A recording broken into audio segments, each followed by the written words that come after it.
Assalamualaikum warahmatullahi wabarakatuh. Di sini saya mau mempresentasikan tentang masalah penelitian. Yang pertama ada pengertian masalah penelitian.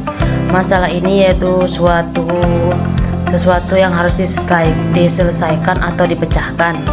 Masalah penelitian ini adalah terjadi sesuatu yang tidak sesuai dengan ketentuan yang telah ada.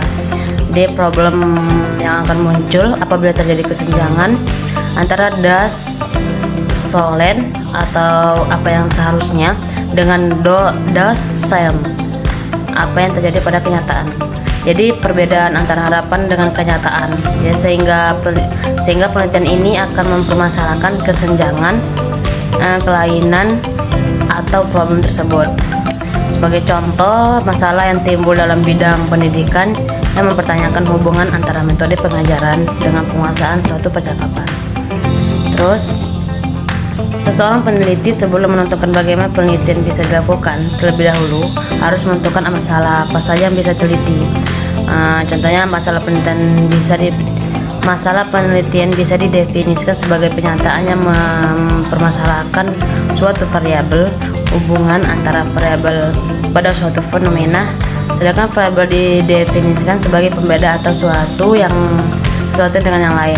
Di masalah penelitian ini akan menentukan kualitas penelitian yang akan dilakukan. Terus yang kedua ada ciri-ciri masalah penelitian yang baik. Ciri-cirinya itu ada relevan dengan bidang keilmuan, terus dapat spesifik dan jelas, dapat diteliti dengan metode ilmiah, memiliki manfaat teoretis atau praktis, realistis dalam hal waktu, biaya, dan sumber daya. Jenis masalah penelitian, jadi di bidang pendidikan misalnya masalah rasio tidak seimbang.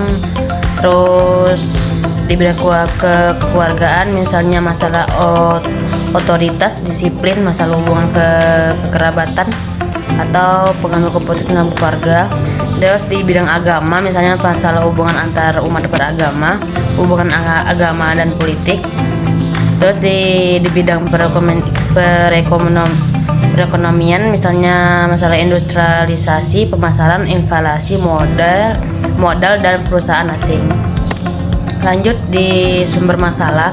Pengalaman di sumber masalah itu ada pengalaman di lingkungan pekerjaan, laporan penelitian, deduksi dari sebuah teori, kebijakan instansi, lembaga atau organisasi, terus perpustakaan, pengamatan, terus seperti seminar, simposium dan sebagainya. Jadi pernyataan seorang pemegang otoritas tentang sesuatu seperti pejabat pemerintah, gubernur, bupati, camat, lurah dan sebagainya. Terus ada evaluasi masalah. Yang pertama itu ada masalah yang dipilih akan memberikan sumbangan terhadap pengembangan ilmu pengetahuan yang baru dalam berbagai bidang sehingga hasilnya berguna bagi suatu pengembangan ilmu pengetahuan. Terus ada masalah itu hendaknya merupakan persoalan yang akan membawa kepada persoalan baru. Terus yang ketiga, masalah yang akan diteliti harusnya sesuai dengan bidang dan kemampuan peneliti dan harusnya cocok dengan keadaban peneliti.